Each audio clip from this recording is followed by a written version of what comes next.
என்னென்ன பாட்டுன்னு சொல்லலாமா? நம்ம will start with our legend கமலுடைய புன்னகை மன்னன் வாட்டர் ஃபால்ஸ்னே கூப்பிட்டாங்களாங்க அந்த காலத்தில். ஸோ அவ்வளோ ஃபேமஸாக இருந்தது தான். அதோடைய மேஜர் போர்ஷன் வந்து புன்னகை மன்னன் இந்த ஃபால்ஸ் வச்சு தான் எடுத்தாங்களாம்.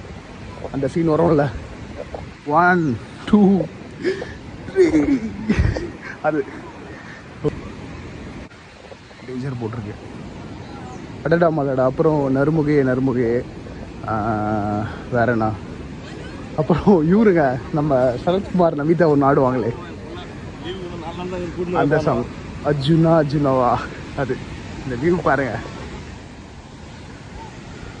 ஓ மை காட்.